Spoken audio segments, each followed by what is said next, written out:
네, 바다의 왕자 박태환 선수가 스위스 로잔에서 열린 국제수영연맹의 도핑 청문회에서 1년 6개월의 징계를 받았습니다. 애초 자격정지 2년이 유력했었는데요. 일단 내년 8월에 열리는 리우 올림픽에 출전할 수 있는 기회는 갖게 됐습니다. 당초 결과가 2, 3일 안에 날 것으로 알려졌지만 벌써 홈페이지에 박태환 선수의 징계 내용이 공개가 됐습니다.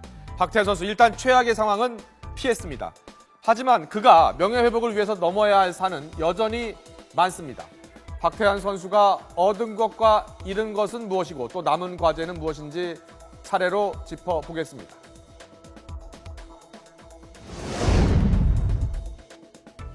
고의성이 없었다는 것을 충분히 설명을 하기 위해서 우리가 가져온 자료들이라든지 이런 것들을 가지고 일일이 말씀을 드리다 보니까 시간이 길어졌습니다.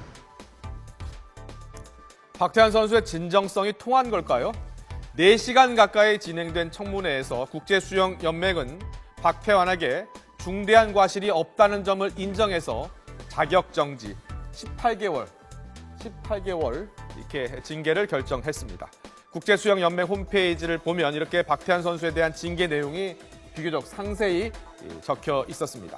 금지 약물 복용은 보통 자격정지 24개월, 2년이 보통인데 박태환이 주사에 어떤 성분이 들어있는지 몰랐고 의사의 과실이 크다는 검찰 수사의 결과도 영향을 미친 것으로 보입니다.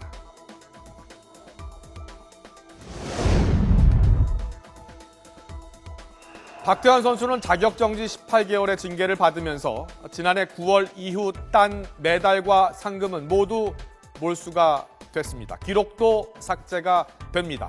박태환 선수는 지난해 인천 아시안게임에서 자유형 100m 은메달과 200m 동메달 등 모두 6개의 메달을 땄습니다. 모두 박탈이 됐고 아울러 아시안게임 통산 최다 메달 20개의 기록도 없어지게 됐습니다. 또 안타까운 것은 박 선수와 함께 단체전 동메달을 딴 다른 동료 선수 7명의 메달도 함께 무효 처리가 된 겁니다. 자신의 실수로 동료 선수까지 피해를 입게 된 겁니다.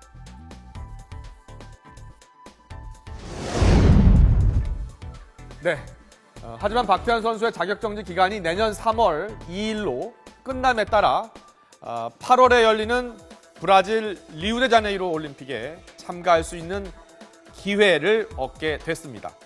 한 가닥 희망을 갖게 된 겁니다. 하지만 자격정지 기간에는 전문적인 지도나 훈련도 함께 받을 수 없기 때문에 본인이 혼자 훈련을 해야 하는 부담이 적지 않을 것으로 보입니다.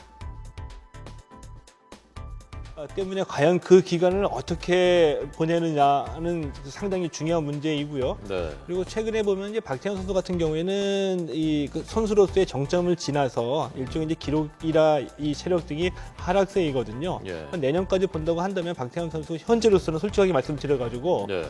자격정지 기간 동안에 운동을 제대로 할 수 없다는 점, 그러니까 나이와 체력 등을 감안해서 내년 올림픽에서 좋은 성적을 거둘 수 있으리라고 희망하는 것은 좀 어렵지 않을까라고 예상합니다.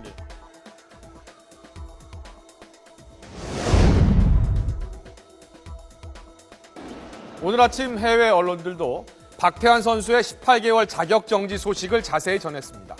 로이터는 올림픽 금메달과 세계선수권 2차례 우승자 박태환이 작년 아시안게임 전에 국제수영연맹의 도핑 테스트에서 테스토스테론 양성 반응을 보였으며 18개월의 자격정지 징계를 받았다고 보도했습니다. 그러면서 박태환의 리우 올림픽 출전이 위험에 빠졌다라고 전했습니다.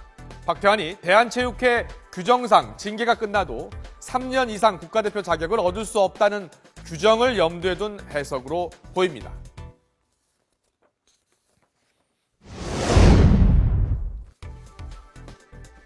네, 그렇다면 내년 8월 리우 올림픽에서 박태환 선수가 태극마크를 달고 다시 명예회복의 기회를 가질 수는 없는 걸까요?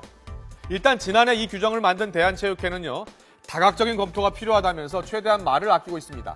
다만 박 선수가 국가대표 선발전에서 월등한 경기력을 보여준다면 규정도 손볼 수 있다는 여지는 남겼습니다.